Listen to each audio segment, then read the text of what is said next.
Society General Studies 1. Once upon a time the society questions in GS1 was 2 or 3, but from last 4 or 5 years it's because of government, it's because of giving importance for culture. 6, 7, 8 questions are coming, means out of 20 questions 6, 7, 8 questions, means out of 250 marks 120 marks or 100 marks, minimum 100 marks are from society topic. Something significant. What is society? What is Indian society? What are the characteristics of Indian society? What constitute Indian society? What are the problems of Indian society? These all are very, very important. So first we will discuss what are all the topics we will be discussing in society topic.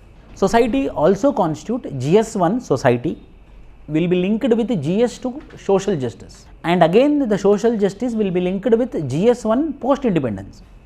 Post independence 2 questions will be there. So overall out of 20 questions, 7 questions, 6 questions are from Indian society, 2 questions are from post independence, 8 questions, 6 are from geography, 6 to 7 are from history. Indian society they are focusing because you are entering into the Indian society, so there is a need to focus on Indian society. You are going to serve the society, so you have to know the structure of society. So what is society first? We have to understand what is society. So in this, what are the topics which are present? First, what is society? Diversity of India, what are the things which are present in India? What are the diversified things which are present in Indian society? Women, Indian society means women. What is the role of women in Indian society? And what are women organizations which are working for women welfare in Indian society? So women organizations. Next, population and associated issues, poverty issues, developmental issues, urbanization, their problems. Urbanization is a very big problem which Indian society is facing. Urbanization, their problems and their remedies. Effects of globalization on Indian society. So what is globalization? What is the impact of globalization? Social empowerment. Empowerment of SC, ST, OBC. In social justice we will be discussing about elderly people, we will be discussing about LGBT, we will be discussing about minority, etc. Then communalism, regionalism, secularism, child issues, senior citizens issues and LGBT issues. So not only this, so overall more whatever the problems are there which I gave you PDF, those all topics will be discussed in Indian society. We will see what type of questions they asked, what type of questions they are asking in mains. In prelims also we are expecting questions from society, broad understanding. First question it was been asked 2022, why is India considered as a subcontinent? India is called as Indian subcontinent. Why we call India as a subcontinent? Why is India considered a subcontinent? Elaborate your answer, means elaborate your answer with examples. So why India is considered a subcontinent? We call India as a subcontinent because we are geographically diverse, we are religiously diverse, we are caste, we are diverse, linguistically we are diverse, we are diverse in dress patterns, we are diverse in food habits. So we are diverse. Because of this diversity, India is called as subcontinent. So because of this, I am substantiating that India is a subcontinent. India is not a country but a subcontinent. Second question, same 2022. Examine the uniqueness of tribal knowledge system.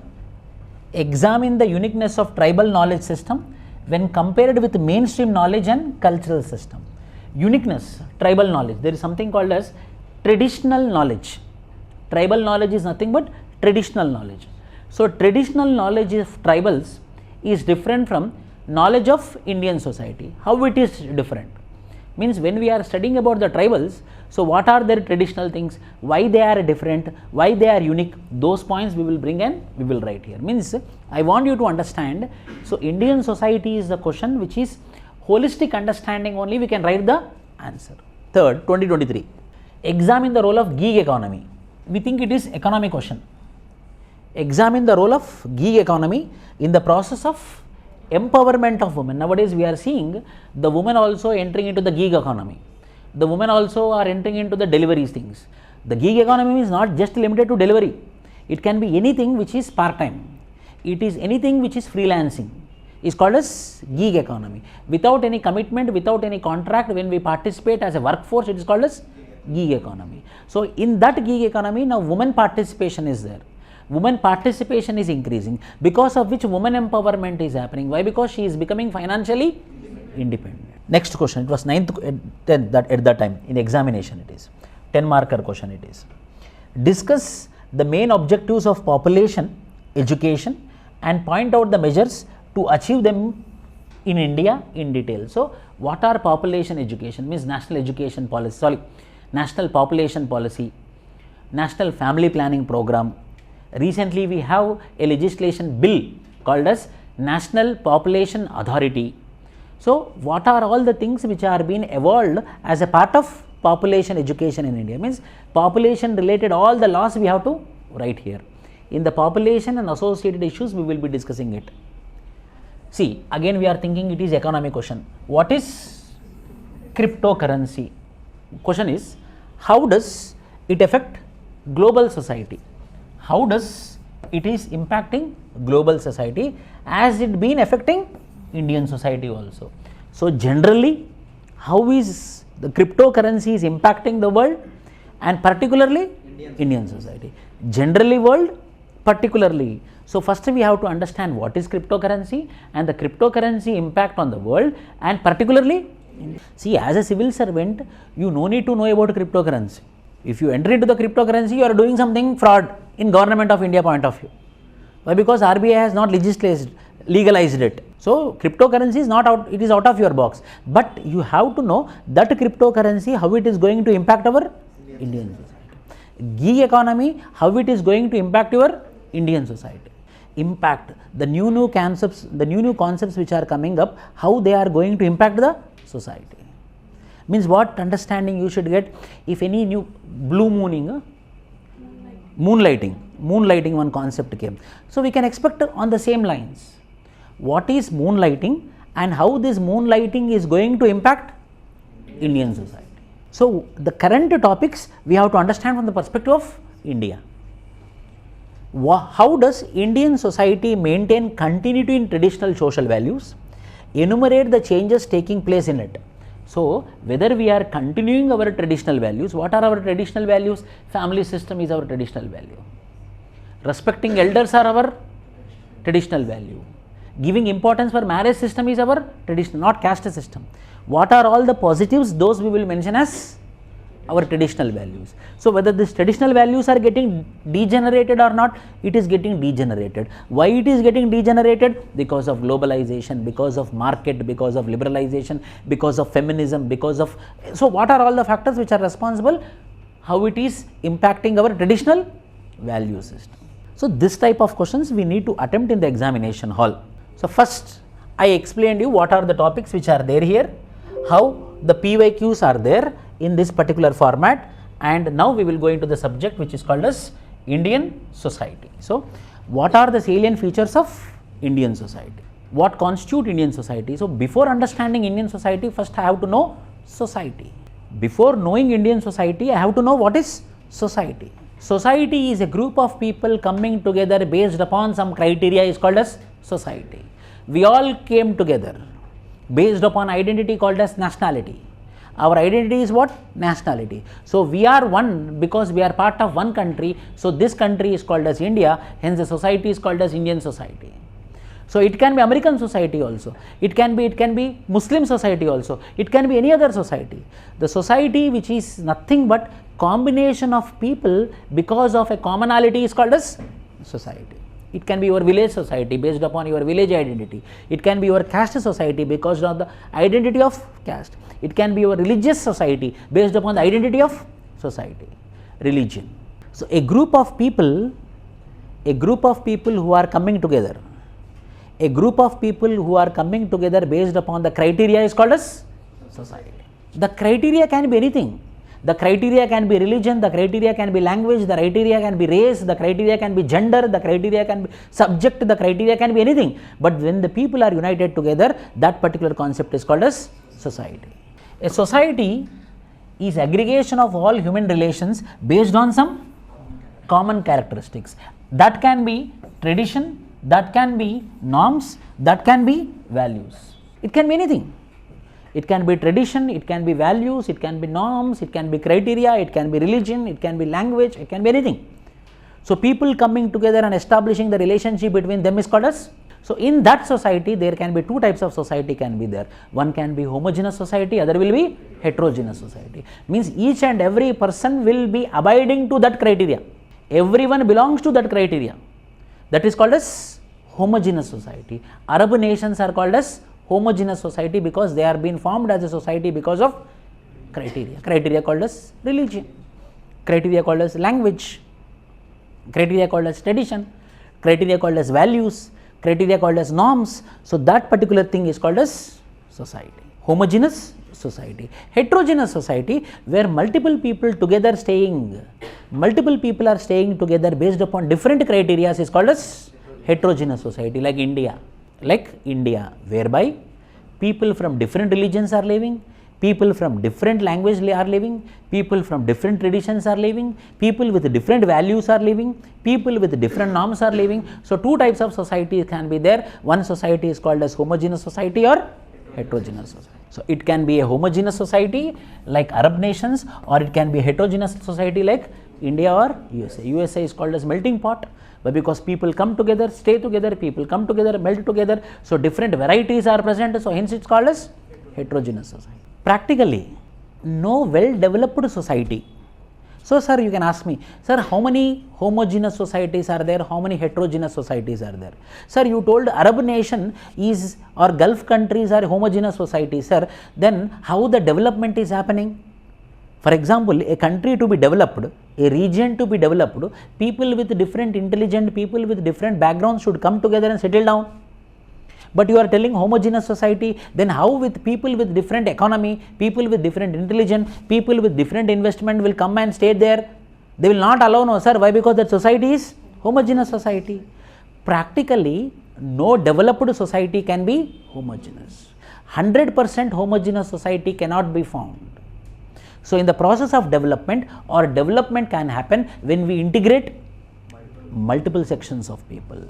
So 100% developed society never can be a homogeneous society. Any society to be developed, one of the criteria is heterogeneous society. Today Saudi Arabia is not a homogeneous society. Their temples are there, churches are there.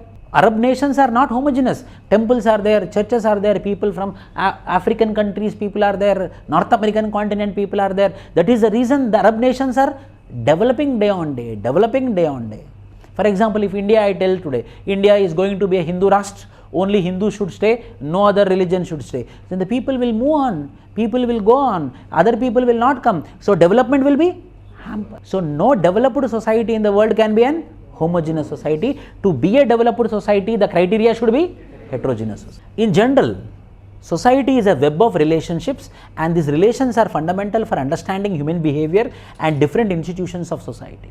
Auguste Comte, the father of sociology, observed society as a social organism possessing a harmony of structure and function. So this is like a human body. This is a society. In society, what? Different people are there with different religion. Different people are there with different language. Different persons are there. Every person is a structure. Every individual will have a function. It's a unification of structure, and every religion is part of it, and what that religion is doing also important. Every individual is structure of it, and what he is doing is also part of society. A society is compared with organism. By whom? Auguste. So now I explained you what is society. Theoretically I told you, theoretically this is called as society. So people coming together based upon a criteria and establishing a group of people or establishing a relationship, that particular group is called as society. So I have to understand what is Indian society then. So Indian society is never a homogeneous society. Indian society is a heterogeneous society. Indian society is never a individualistic society. Indian society is a multiplicity society. Indian society is a multicultural, multi-ethnic, multi-ideological construct which coexists, at once striving to strike harmony and also retain its individuality. We have individuality. What is our individuality? Unity and diversity itself is our individuality. In UPSC interview, if someone asks, you are an Indian, you are proud of what? If they ask, the best answer should be unity in diversity. India is the only country in the world. The birth happened with diversity, and today also it is diverse. No other country's birth happened with diversity. Only India's birth happened with diversity. Means from birth onwards we are diverse. Parallelly coexistence. It is not the Hindus who are living first, it is not the Muslims who are living first, it is not the Christians who are living first. The people across the geographies took birth. People across the geography, religions came. All started staying together. That is the beauty of Indian society. That is the reason the favorite thing with respect to India is unity and diversity. Based on the generous concept of Vasudhaiva Kutumbakam, the world is one family. Indian society possesses a great cultural heritage. This is our heritage. What is our heritage? Unity and diversity is our heritage. What is our heritage? Heterogeneity is our heritage. What is our heritage? Variety is our heritage. What is our heritage? Differences is. So it is called as cultural heritage. What we are getting is called as cultural heritage. During the course of its evolution, it has accommodated and integrated many communities and their ways of life from time to time. The key factor of Indian diversity is transcends the notion of, very, very important, our idea is what? Accommodation without assimilation. We are going to accommodate any tribe, we are going to accommodate any religion, we are going to accommodate any language. People are accommodating us, so we are not accommodating, they are also accommodating us. And it is accommodation without assimilation. Assimilation means what? Assimilation is one-sided. Hey, you want to become part of India, then you have to change your culture. You come, I will welcome you. I am not restricting you, I am welcoming you. But when I will welcome you? When you change your culture, when you change your language, when you change your way of life, at that time I am going to welcome you. So we are not for assimilation, but we are for accommodation or integration. Accommodation without assimilation. So we are famous because of three things: Vasudhaiva Kutumbakam, Sarva Dharma Samabhava, and accommodation without assimilation. This is our cultural heritage. This is our way of life. This is our values. This is our norms. The India's birth is happened to accommodate the different sections. India's birth happened not to serve one particular community or one particular language or one particular group of people. India's birth happened to serve multiple. The idea of India itself is unity in diversity. So how you can define India means nothing, sir. India is unity in diversity. The idea of India is nothing but unity in diversity, heterogeneity. So so first I explained you about the society. Paragraph wise. The society, social justice, and the post-independence I will be explaining like an answer only. So first, what is first paragraph? Oh, society bole to this one. Then Indian society. Indian society means this. Then what are the things which are present in Indian society? Characteristics of Indian society. First one, multi-ethnic. We are multi-ethnic groups. 750 tribal communities are there. More than 70 religions are there. Different religions are there. Tribals also have their own religion. So we are multi-ethnic. Our identities are different. Multilingual. Nearly 7,000 odd languages are there. Multi-class society. We have rich, middle, different classes are there. Unity in diversity. This is also characteristic of. In spite of all these multiple things, we are famous for our unity and diversity. This is an inherent feature of Indian society. Indian national movement also one reason, yes. In national movement, one religion did not dominate it. There is a participation of Parsis. See, not only Muslims, not only Christians, there is also participation from Parsis. Dadabhai Naoroji, whose population today is less than 0.1% of Indian population. Their contribution is therein. So, national movement, the best example of unity and diversity. Can you tell me the best example of unity and diversity, sir? Freedom movement. Muslims equally participated, Christians equally participated, Anglo-Indians equally participated. Who is that lady? Annie Besant. As well as Parsis. Different communities equally participated. What best example I can provide you to prove unity and diversity? In our national movement itself there is unity and diversity. Values exposed in the constitution by protecting the interests of minorities. Our constitution itself is promoting unity and diversity. Because of this I am telling the one of the best characteristic of Indian society is unity and diversity. Coexistence of traditionalism and modernity. Traditional things are present as well as modernity is present. Both will go hand in hand. Samosa will be there, burger will be there. But if you go to USA, only burger will be there. The beauty of India is both traditionalism and modernity. Chocolate will be there, dosha will be there. Now chocolate dosha is also there. So there is traditionalism and modernity. Spirituality coexistence of spirituality and materialism. People will come to do yoga on BMW car. Materialism will be there, will spiritualism will be there. From long distance he will come to do yoga. And how he will come? Through materials. Materials are there as well as spirituality is also. So India is beauty. India is famous for this. Balance between spiritualism and materialism. Multi-religious society, family system, patriarchal system. These are our characteristics. Not finished. We have geographical elements. We have Himalayas. We have plains. We have plateaus. We have deserts. We have tropical dense forests. The only one nation with so much diverse geographically is also India. Russia is the biggest landmass on the earth. They don't have this much of diversity. They are only one, that is temperate latitude.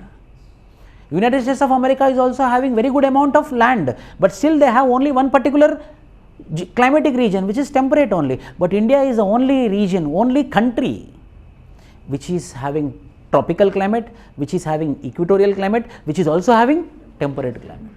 So we are geographically diverse. We are dynamism, assimilationism and accommodation, syncretism, fusion of different cultures into one. For example, Urdu language.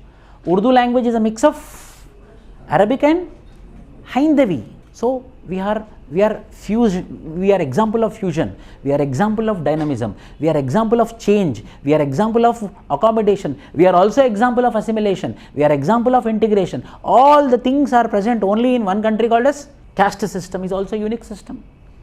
Mutual respect and tolerance. Some ancient texts discuss about Sarva Dharma Samabhava, which represents the secular values of the time. Not only it is present in our Vedic texts, in Akbar also advocated for what? Din Ilahi. All the religions are equal before the eyes of Sultan. So Indian society itself is diverse. Our history itself is diverse. You know, the most important, people will neglect history, but history is the most important. First we have to know about ourselves. When we know about ourselves, then we will know about today. When we understand it today, then we can solve the problems which we are coming tomorrow. So understanding of history is very important, and in the history what is present? Diversity is present. If any government trying to have one language, we are not going to accept it. Why? Because in history we are not dominated by one language. If any government want to come with one religion, we are not going to accept it. Why? Because in the history we don't have one religion. People are different, institutions are different. Mughals are institutions. Aurangzeb is a person. Persons will do mistake, not institution. Election commissioner will do the mistake, not election commission. So Mughal dynasty, for example, Akbar regime, they advocated for multiple religions. In the same Mughal dynasty, Aurangzeb advocated for only Muslim rule. It is a person who did the mistake, it is not the institution.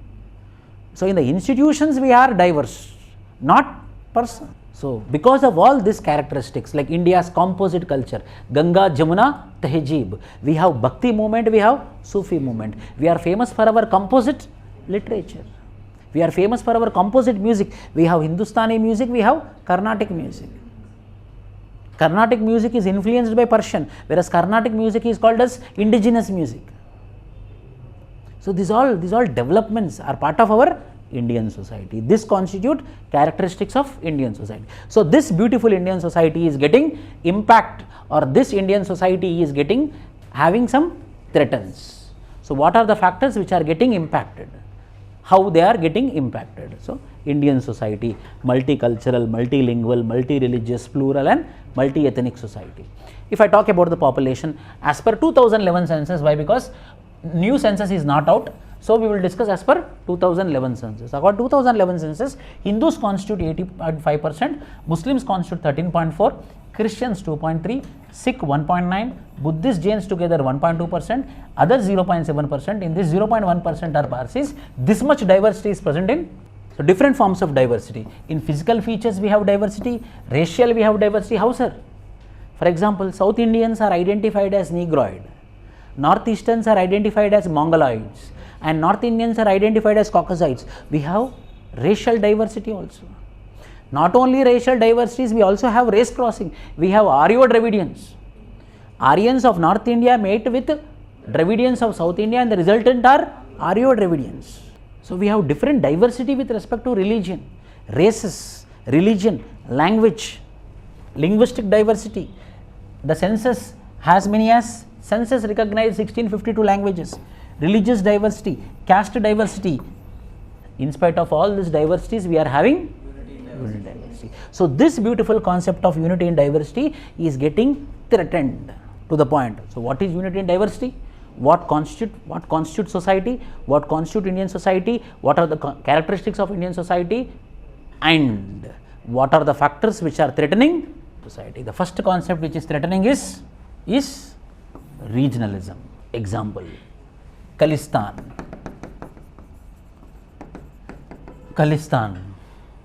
Sikh community is never part of in the history. They are part of India. Ek Bharat. It's Bangladesh, it is Pakistan and Balochistan, which is bordering of Afghanistan and Pakistan. Till that particular part, India is Akhand Bharat. True. In that Akhand Bharat, we have Muslims. In that Akhand Bharat, we have Sikhs. In that Akhand Bharat, we have different communities staying together. Sikh was never demanded for separate country, but for the first time, we are seeing that Sikh community is demanding for separate country called as Khalistan. So this type of parochial mindsets or parochial aspirations will lead to a division of the country. The problems are regionalism. Nagaland people are asking for a separate country called as Greater Nagaland. So the regionalism problem is not only in secession, but is also for the formation of a new state. But formation of a new state is acceptable. Formation of a new state is accepted. Why? Because India is a union which can be divided into states. India is a union which can be divided into states. India is a nation which cannot be divided into different nations. So first is regionalism. Example, Khalistan. Second is divisive politics. Examples, divisive politics. For example, divisive politics. Hurriyat Conference. Hurriyat Conference is a political party which is of Jammu and Kashmir. They are very clear. Azadi Kashmiri. A political party which is working for independence of Kashmir is Hurriyat Conference. Kashmiriyat. Their objective is Kashmiriyat. Divisive politics. Yes, it's politics. We are a political party. We are established a political party based upon our own agenda. If people want, they will vote for me. No, what is the problem? We are going in a democratic way. So constitution is also allowing it. Divisive politics. There is one particular group which is there in Karnataka which is called as Kannada Rakshana Vedike. This type of platforms are very, very dangerous. They go into the government office and they will ask in Kannada language. Then he will tell Baba, you will tell Baba, because you don't know Kannada. So you don't know Kannada, go out from Karnataka. Karnataka is only for Kannada speaking people. And this person, he get hurted or he will resign and he will go off. And he will go to some other place, his own state, Kerala. Then if any Kannada person is speaking, he will go from back and he will beat. Then he will ask, why you bet? Once upon a time they bet me. So the divisive politics will divide the people. The division among the people will increase, eventually leads to disintegration. Divisive politics. There is a political party called as Maharashtra Navnirman Sena of Raj Thakre. He directly tells that in Railway Recruitment Board of Mumbai, Western Railways, only Maharashtrians, only Marathi speaking people should write the exam. Indian Railways or it is Maharashtra Railways? Indian Railways. Then who should write? All Indians are eligible. But Maharashtra Navnirman Sena, the son-in-law of Bal Thakre, will tell that, Raj Thakre will tell that it should be only for Marathis. Who will write? Trackman, Group 4 posts of Indian Railways? Poorest of the poor will write. They will come in the general bogie, they will sit down, on the platforms they will sleep, early morning they will go to the exam center and they will write, they don't have money also. And these people were multiple times beaten by the Maharashtra Navnirman Sena, saying that you people are becoming competitors for our Marathi speaking people. So the same people, when they go back to Bihar, if they see any Marathi speaking people, whether they will keep quiet. So divisive politics is also one of the biggest problem, which a threat to Indian society. Development imbalance. Northeastern people only complaint. We are not developed on lines with mainstream. If you develop, why we will ask for separate country? You develop us. You are not bothered about us. Then someone asked media person, then why you are thinking that you are not developed? Why I am not developed? Because from northeastern states we are contributing only 1 MP. Whereas Uttar Pradesh is contributing 80 MPs. So if I focus on Uttar Pradesh, if I win 80 MPs, then I easily can form the government. So whether I have to bother about one state which is having 1 MP or one state which is having 80 MP. So development obviously will not happen. So there is a need for balanced development. Imbalanced development will lead to division of the society. Ethnic differentiation, nativism, job competition, limited sources, identity crisis, ethnic differentiation. Yes, legislations like Citizenship Amendment Act, which came in 2019, which are very dangerous. Very dangerous means understanding is dangerous, but there is need for more. Dangerous is a wrong word, not dangerous. What is Citizenship Amendment Act? I will tell you, listen. Citizenship Amendment Act, which came in 2019, mainly tells that. Citizenship Amendment Act, which came in 2019, mainly tells that the minorities in Pakistan, in Afghanistan and Bangladesh, these three countries, who are minorities? Who are majorities there? Muslims. Other people are minorities. Who are minorities there and who are persecuted by the people there? Persecuted by majority there. Who are majority there? Muslims. So when they run away from their country as refugees, we are going to give them citizenship. That particular legislation is called as Citizenship Amendment Act. The logic of the government of the day is correct only. What the Citizenship Amendment Act 2019 is telling that in these three countries who are minorities, not only Hindus, who are minorities, they can be a Christian, there can be a Hindu, there can be a Sikh, there can be a Parsi, any minority in these three countries, if they are persecuted and they are been ran away, and if they come to India for shelter, we are going to give them shelter. Not only shelter, we are going to give them citizenship. Our Indian people, our Indian Muslims, what they taught, why you are discriminating Muslims? Why you are not giving the same citizenship to Muslims? Why you are giving only to the minorities? Government of India is telling that, see, already Muslims are majority there. So they will not become refugees. Why? Because they will get the support of the majority. Why you will be persecuted? Why? Because you are already a Muslim. So if you target or if you beat, you will beat whom? Minorities. That is the reason I am going to give the citizenship to. Common sense is there. But the problem what happened is two problems. Context. What is the context is also very important. What is the context? Already we are both in Cold War. Some differences are there. Whatever I am telling, if I tell Rama also, he is listening something. I told him, please study. What, sir? You are thinking I am not studying? If I tell to study also, he will think that. That means you are thinking I am not studying. Simply I am wasting time. So according to you, I am fool. Where I told all these things. That is also important. Context is also important. So context is what? Whatever the BJP government will do, it will do against Muslims. So at that particular context, what should be the thing? More deliberations, more discussions, more consultation should happen. That was not happened. That is the problem. So what? This type of things should be very carefully managed so that the sensitive topics or the sensitive should happen with lot of consultations and deliberations.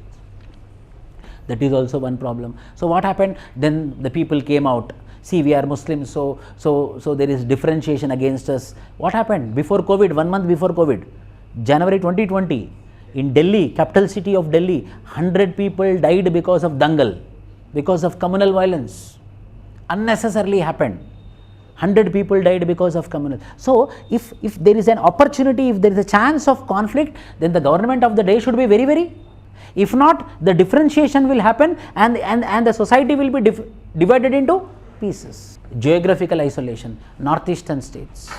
Uttarakhand. How Uttarakhand was being formed? Uttarakhand was being formed mainly because they told that Uttar Pradesh, the capital city is Lucknow. If I want to go to capital city Lucknow, from Uttarakhand it takes 800 kilometers. To go to capital city, my own capital city, I have to travel 800 kilometers and for 2 days. Why? Because we live in Pahadi region. So they thought that we are not cared, so we are asking for a separate state called as Uttarakhand. So geographical isolation. Now they will ask for separate state. Eventually, if unbothered, then they will ask for. So geographical isolation is also one of the factor. Interreligious conflicts. If you remember, last 1 year back in Bangalore, what happened? One of the MLA son-in-law, just he messaged something in one particular group against one particular community. Finished lot of, from morning to evening, lot of no killings happened, but almost at the verge of communal violence. So small event is enough to create a communal violence. Interreligious conflicts is threat to India's unity. Interstate conflicts also, conflicts between the states. For example, Karnataka and Tamil Nadu based upon the river called as Kaveri. The Karnataka used to get the support from BJP. Why? Because at that time BJP government is at the state and central government is at BJP. So the Tamil Nadu used to accuse DMK, mainly DMK, BJP are against. DMK used to, Stalin government used to accuse BJP that you are supporting Karnataka. If it goes on, then one day what the Tamil Nadu will tell? No, I will not stay in this country, I will go and I will have a separate country. So, interstate conflicts also will result in influence of external factors like ISI of Pakistan. Or the problem is not of diversity. The problem is not of diversity, the problem is how we are handling the. So, these are the factors which are responsible for. So, if we want to protect our unity in diversity, if we want to protect our unity in diversity, we have to properly address what? Regionalistic issues. Regionalistic issues we should not suppress, we have to address. We have to address or we have to suppress. So, any demand for regionalistic demand should be addressed but not suppressed. Number 2, divisive politics. If any divisive politics are there, such divisive politics should be eradicated from the country. Why? Because in long run they will be responsible for example, if Telangana state formed means it's mainly because of one political party. If that political party was not there means that much aspirations will not be there. The best example, divisive. I am not talking about is good or bad, but the result is because of divisive politics. Development imbalance, we need to have development, a balanced development. If northeastern states have bridges, northeastern states have railways, if northeastern states have projects, if northeastern states have all the development infrastructure, whether they will ask for separate country, there is a need for regional. So, the questions, the answers are in the question itself. So, if we address all these things, there will be unity and diversity. If we don't address all these things, there will be. So, first we understood what is society. Then we discussed about Indian society. Then we understood the characteristics of Indian society. Then what are the factors which are responsible for threat to our Indian society. Then if we address this, we will have a proper Indian society. Next we will go into the Indian society issues, social issues, one by one. In the 21st century, 75 years of independence, we are in the Amrit Kal. See how I am making the sentence. While you are writing also, you have to make such sentence. The 75 years of independence and we are into the Amrit Kal, but still there is child labor. Still there is child labor. You know, child labor is worst. Why? Because only one example I will tell you. Those who are into the child labor, they will lose their childhood. What is the precious for every human being? Childhood, balyam, bachpan. So they will lose that bachpan. They will lose that childhood, where they cannot enjoy the innocence, where they cannot enjoy the surroundings, where they cannot play like other children. The loss of childhood itself is the biggest problem. Not all this problem. The biggest problem is loss of childhood. What more he should lose, or what more she should lose. She or he is losing what? Childhood. There is no memories. Why? Because when we see into the memories, the child is working. The child is not having any childhood. After 75 years of independence, we are into the Amrit Kal, still there is child labor. What is child labor, sir? So, a technical definition, theoretical answer. According to International Labour Organization, child labor is often defined as work that deprives children of their childhood, their potential and their dignity, and that is harmful to their physical and mental, which is harmful to their physical as well as mental development. How, sir? The best example I will tell you. Virappan, Vellipullai Virappan. Virappan is a child labor. He comes from Madumalai Tiger Forest, Tiger Reserve. He lost his children. He lost his parents. He is an orphan. Virappan is an orphan. So he used to stay, he used to rotate, he used to roam with the relatives and all. So no, he is an orphan, so no care, proper care. So smuggling used to happen in his forest. The tusks of the elephant. So as a child, they told that please go and transfer from here to there, or movement of the tusk from here to there. As a child, he used to run and he used to go and he has to give there. He used to get little amount. With that little amount, he became the hero in the hamlet, tribal hamlet. Then he understood, with that money only everyone are respecting me. If I earn more, the tusk is given by him.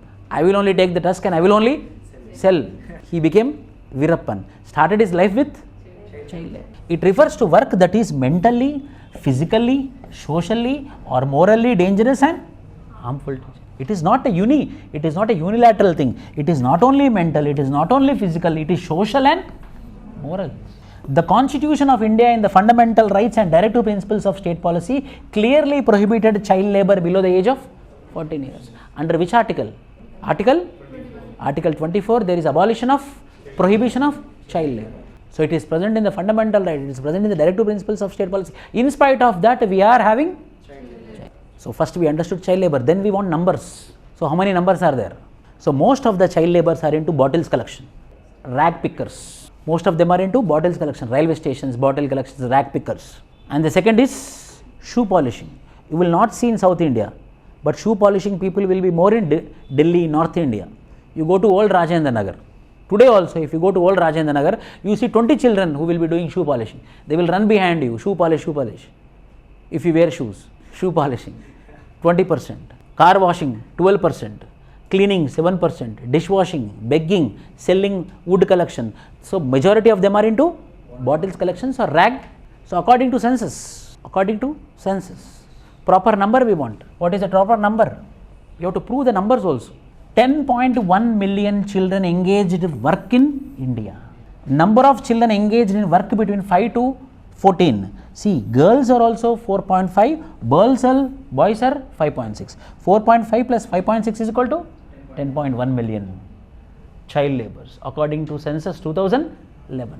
Again, this type of statement we can expect in prelims. In rural area, 2001, how many are there? 11.3 million.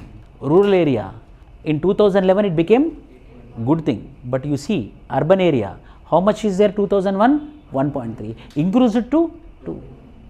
In urban areas, child labor are increasing. In rural area, the child labor is reducing, but in urban area, you know, most of, one more thing I will tell you, revelation, according to Ministry of Women and Child Development, most of the feticide, female feticide, which they kill in the mother's womb, sex selective abortions, feticide, fetus will be killed in the mother's womb, in urban areas more, exponentially more. In rural areas, that tradition has been slowed down, completely slowed down, but it is more in urban area. The same way, the child labor is more in. How, sir? How? Because the sex selections are happening in rural areas or urban areas. So, prelims point of view. So, from 2001 to 2021, anyhow census is not there. So, only this is enough. So, from 2001 to 2011, child labor in urban areas has been increased when compared to rural areas. Good thing is, in rural areas, the child labor has been reduced. And most of the child labor are in Uttar Pradesh. The most of the child labor are in Uttar Pradesh, then Bihar, then Rajasthan, then Madhya Pradesh, then Maharashtra.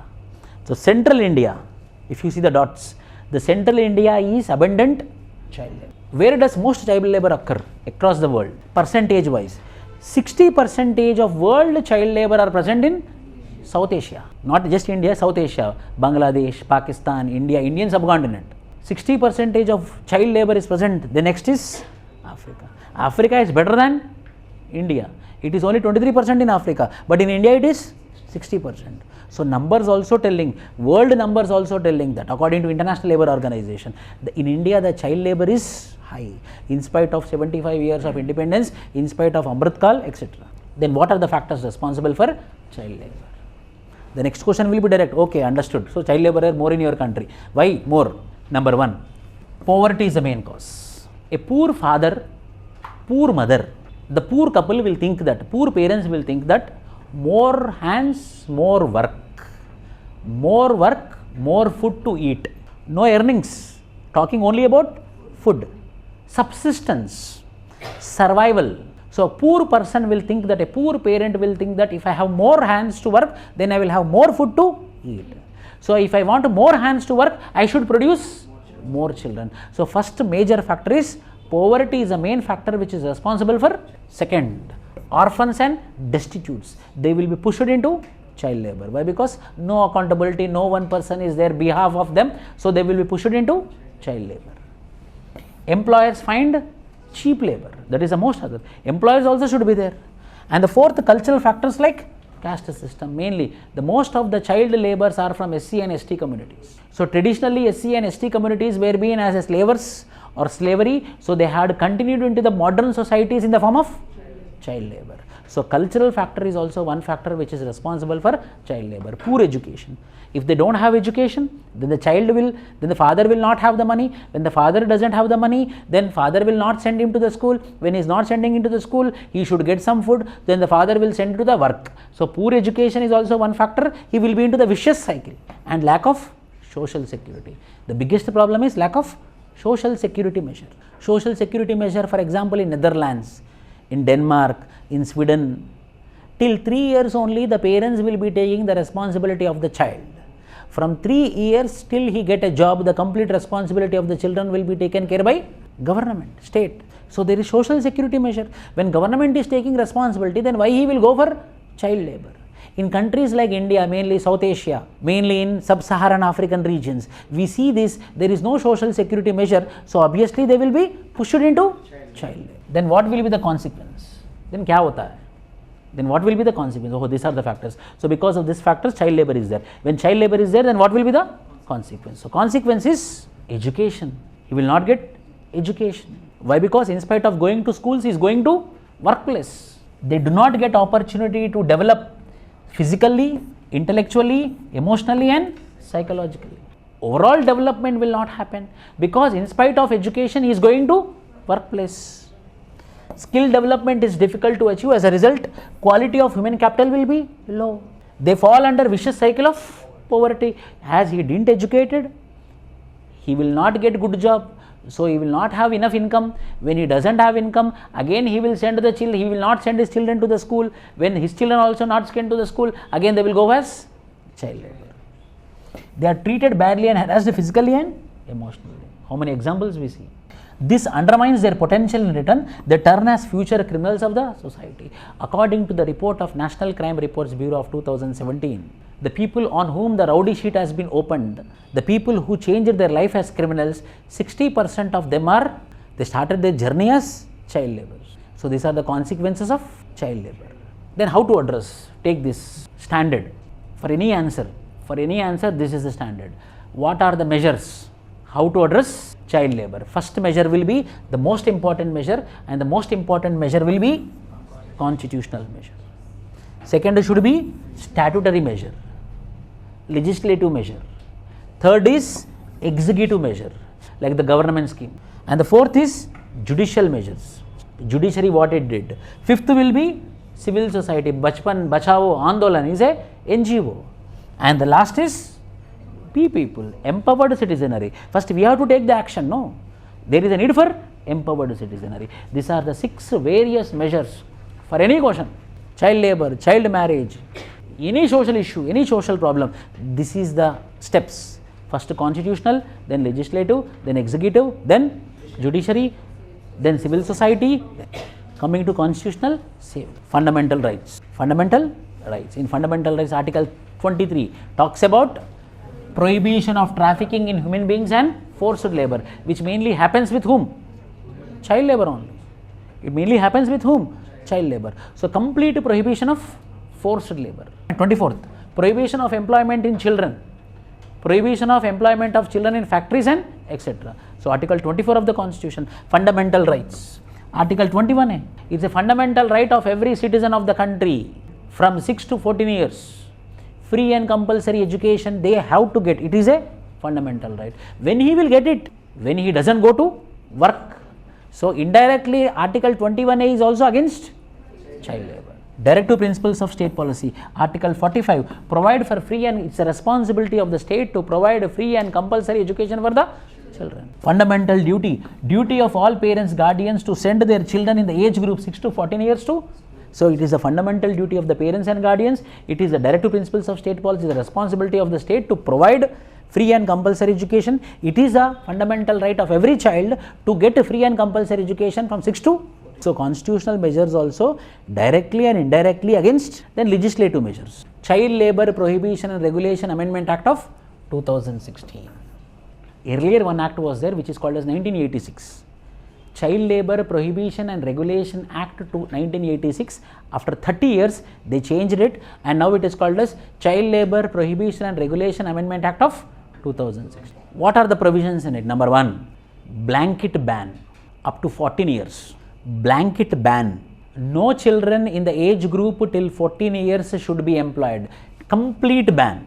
However, 14 to 18 are being named as adolescents. The children whose age group is between 14 to 18 years, they can work but not in hazardous industry. 14 to 18, they can work but not in hazardous industry. Next, however, the children can work in their own premises, in their own business, like family business, kirana shop. We will see children, they will be tying eggs and all, bread, money they will take. So they can work in their own enterprise. They can work in their own enterprise, but after school hours. Entertainment industry, they can work in entertainment industry after school hours. So there are some conditions which were been fixed under this, but 14 years blanket ban, 2-3 exceptions were been given. One exception is in family business after school hours, in entertainment industry after school hours. 14 to 18 years, adolescents, they can work, except complete ban on employment of children below 14 years, all occupations enterprise except those run by his or her own family.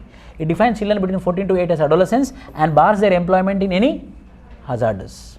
It makes child labor a cognizable offence. A cognizable offence. Earlier 1986 is not a cognizable offence. It was a civil case. 1986 Child Labor Prohibition and Regulation Act 1986, earlier legislation was a civil case. But now it is a cognizable offence. Means without warrant I can arrest. Without warrant if I arrest, it is called as cognizable offence. A complaint came, I filed an FIR, then I have the power to arrest. That is called as cognizable offence. Cognizable offence is that offence without any arrest warrant. When the arrest happens is called as penalty up to 50,000 rupees.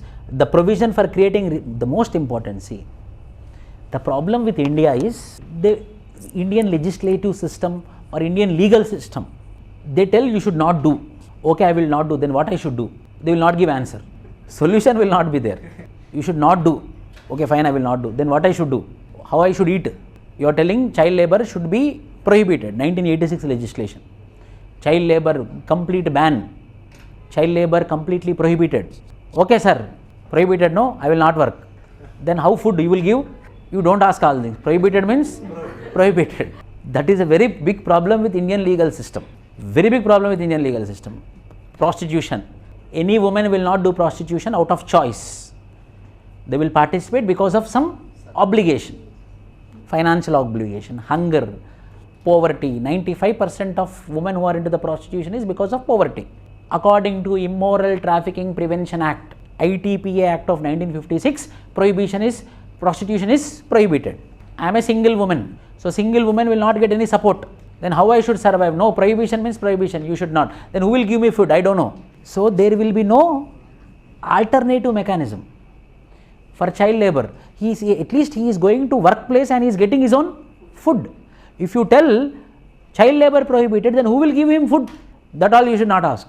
Prohibited means prohibited. So there will be no rehabilitation mechanism.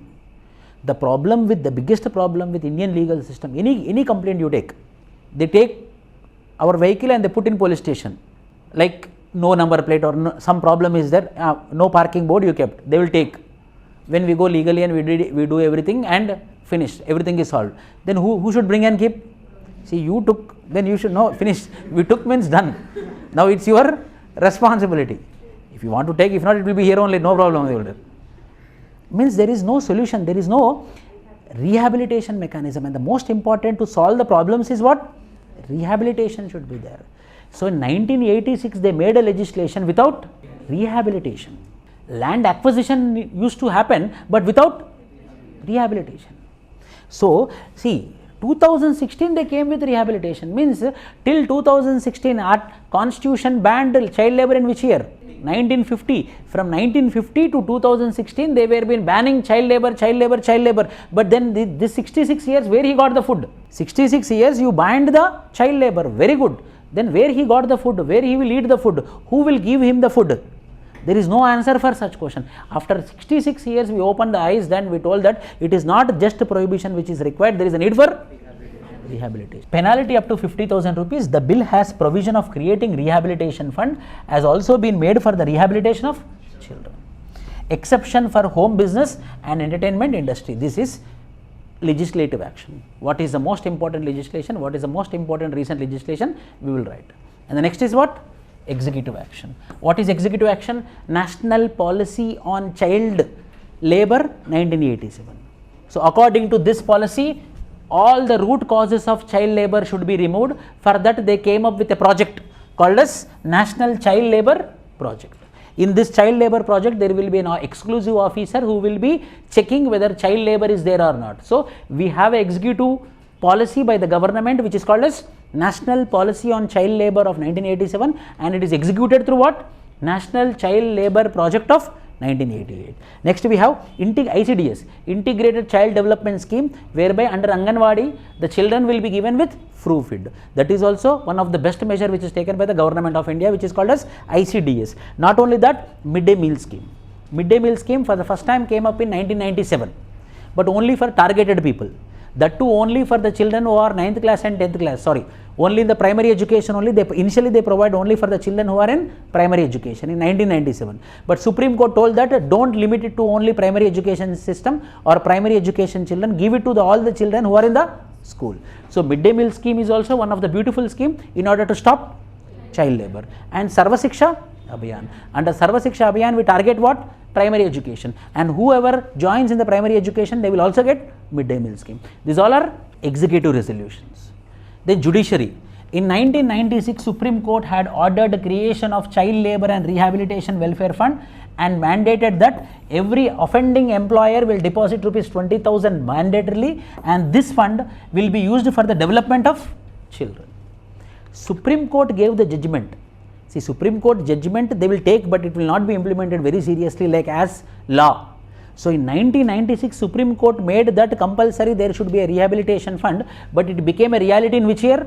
2016. That is an example of government interest for the removal of child labor. Antipathy towards children. Uninterested towards children. In 2001, Supreme Court gave landmark judgment to implement midday meal schemes across the country. Only few states were been starting this midday meal scheme. Supreme Court recognized that midday meal scheme is a very good scheme. At least, if we don't give education, at least we can stop child labor. At least the parents will send the children for food. Constitutional measure, legislative measure, executive measure, and civil society organizations like Bachpan Bachavo Andolan, CRY, Child Rights and You, who work for the development of child labor. Kailash Satyarthi, he got Nobel Peace Prize. In which year? Nobel Peace Prize, in which year he got it? Nobel Peace Prize was been given to Kailash Satyarthi. Nobel Peace Prize, working for the development of child labor. We all recognized, in the world recognized, India recognized after getting Nobel Peace Prize. But you know, there is one particular place called as Patharganj in Delhi, which is very notorious, badly famous. In every shop, the shops of furniture shops will be there. Thousands of furniture shops will be, very big market. In every shop, minimum one child labor will be there. Every shop, minimum one labor will be there. When Satyarthi under his NGO, Bachpan Andolan, Bachpan Bachavo Andolan, he went in 1986. He rescued all the children. Then these people, business people, bet him like anything. Who are you? Why you want to rescue? Whether they are your children? Almost he came from deathbed. Because of all these efforts, in 2016 he was been awarded as Nobel Peace Prize. So much of effort will be there. Immediately they will not get Nobel Peace Prize. He went up to deathbed only to rescue the child labor. CRY, Children Rights and You, which works for child rights, mainly against child labor. There are some conventions, International Labour Organization conventions, which are important for your prelims point of view. For example, Convention 138, International Labour Organization Convention 138, minimum age of employment. International Labour Organization Convention 182, that is worst form of child labor. What is worst form of child labor? Child slavery, child prostitution, use of children in illicit activities, and exposure to hazardous work. These are all called as, according to ILO Convention of 182, how many are worst form of child labors? Number 1, child slavery, child prostitution, children into illicit activities and children working in hazardous. You know, LTT, Liberation of Tamil Tiger Zealam, the terrorist organization, the biggest terrorist organization in the world as of today. The biggest terrorist organization, no terrorist organization bet or crossed the terrorist activities and the number of LTTE. 60% of terrorists in LTTE are children. 60% of terrorists in terrorists are children. So this is also seen as illicit activity which should not be done under ILO Convention of 182. UN Convention on the Rights of Child, 1982. There are some rights. What is the right? The first right to enjoy childhood. The first right of a child is to enjoy his childhood. That is his right. So these are some international organizations which are working for eradication of child labor. And committee point of view, Gurupada Swami Committee, prelims point of view. Gurupada Swami Committee is a previous mains question it is. Write about Gurupada Swami somewhere in 2011 or 12 they asked this. Gurupada Swami Committee was been mainly to study about child labor. In 1979, the central government formed the first statutory committee to analyze and research on the issue of child labor in India. One of their major observations that problem of child labor is inextricably linked to poverty. Taking into account the findings and recommendations of the committee, the Union government formed this 1986. So in 1979, the committee was being constituted based upon the recommendations only, Child Labor Prohibition and Regulation Act of. Why I asked it in 2011? Because it was been again amended in the year 2016. They were trying to amend it. They are trying to amend it. So Gurupada Swami Committee was being constituted to study about child labor.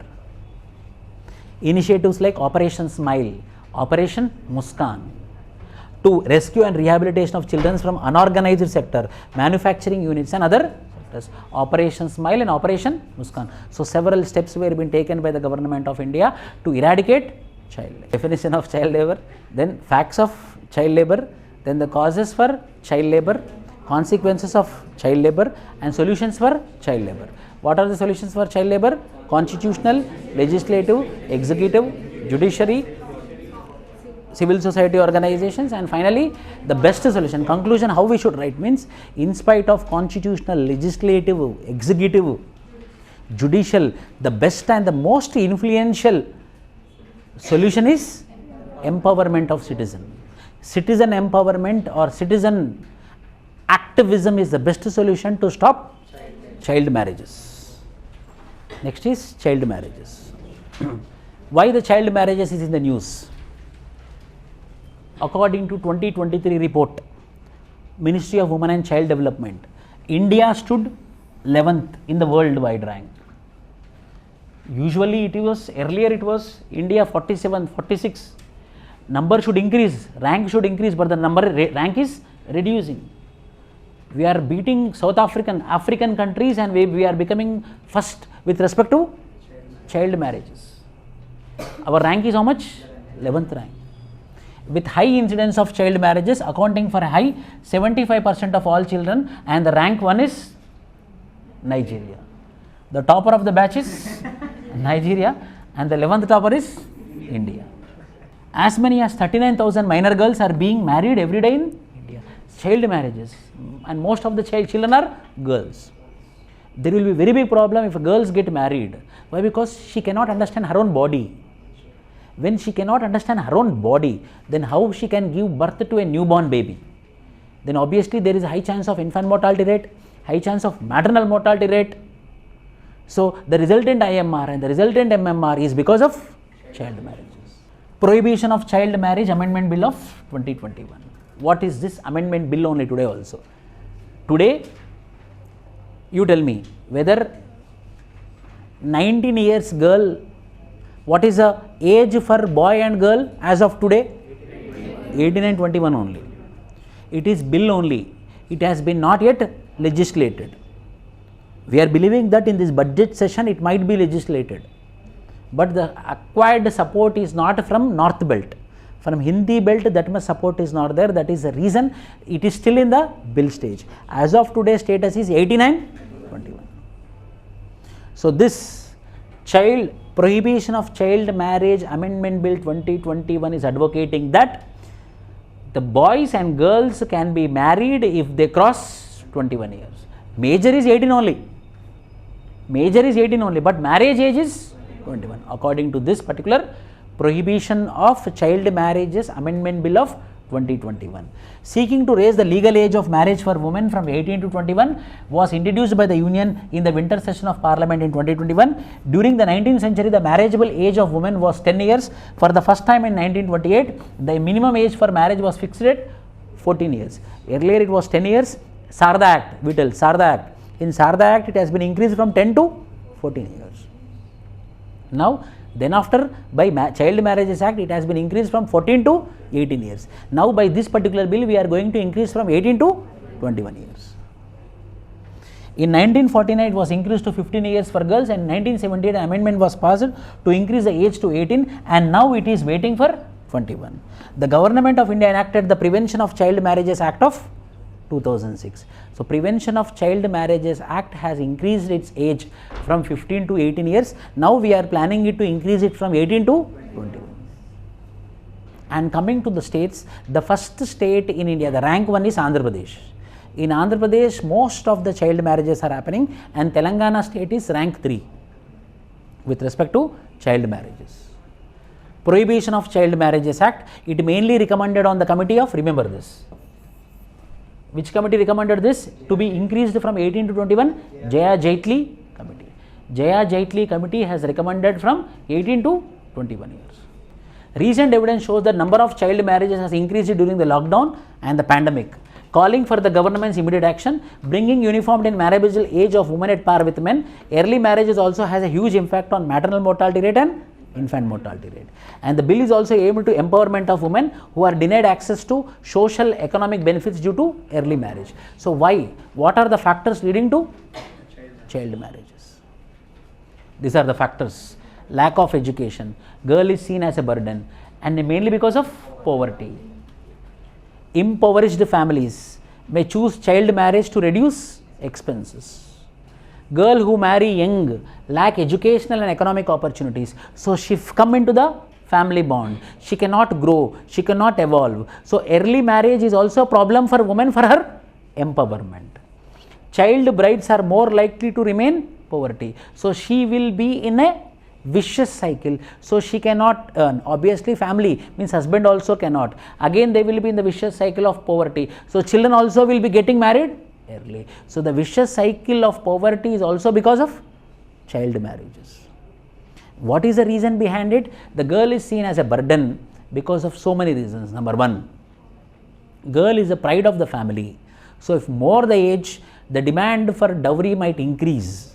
So if we marry early, the purity with respect to virginity will be there. So they want to get married at the earlier age. So the dowry amount will be less. That is also one factor which is responsible for child marriages.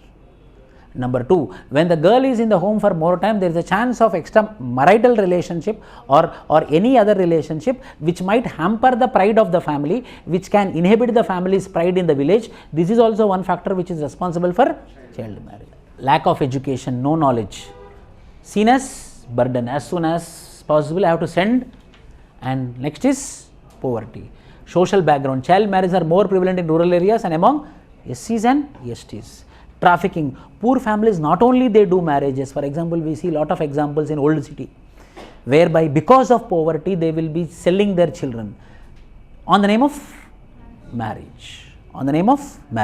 So child marriages is also indirectly leading to trafficking. For example, case study. According to Government of Telangana Department of Home, the 70% of minor girls who are getting married at minor age are being sold out to the Arab nations on the name of marriage, and the mediators will be getting lump sum amount, and that lump sum amount will be shared with the parents. So it is because of poverty also the child marriages are more. Girls are often seen as a liability with limited economic value of virginity. It is believed that husband needs virgin wife, and if the daughter had premarital sex, it will dishonor their family. So better to send as soon as possible. gender norms. Males are more valued than women. This is also one of the factor. Dowry, if the girl is young, the dowry amount will be less, so they want to do marriage as soon as possible. Protection against sexual assault. If she is at the home, there is a threat of sexual assault. If I do marriage, everything will be taken care by the husband. In order to protect from sexual assault also, they are going for child marriages. And finally, the main reason is patriarchy. The patriarchal mindset is responsible for child marriage. And how to stop it? There is Prohibition of Child Marriages Act of 2006. Now we are coming up with Prohibition of Child Marriages Amendment Bill of 2021. So, child marriages, it is in the news. For child marriages, any constitutional article? Article 21, right to life. Right to life, right to choose a partner of her choice, which is completely absent if the girl is minor. Boy is also minor. So, right to life, right to choice, right to have a partner of their choice is violation of Article 21. Legislative, judiciary multiple times told, and the committee name is called as Jaya Jaitle. So, the only solution is cultural change. Removal of patriarchal mindset. Tell me, what are the solutions for child marriages? Removal of patriarchal mindset. Number 2, cultural transformation. Number 3, girl should not be seen as an liability but as an asset. Next, awareness should be created. Penalties should be very rigid. Trafficking should be eradicated. Why? Because most of the trafficking will be happening on the name of child marriages. Next, education. Education should be provided more. Social security measures should be there. Yes. If child marriages happen, then there should be rehabilitation measure also, like Swadhar homes. So, this girl can have a space, the girl can have a shelter. If not, what will happen? In her village or in her home, in her surrounding, in her neighboring, she will be made low. So, there is higher chance of committing suicide. So, there is a need for separate rehabilitation homes, more. Yes, rehabilitation measure should be there, or there should be houses, like there should be homes should be formed such that a self-employment opportunities would be provided. Skill development should happen, like sieving machines or candle making, etc.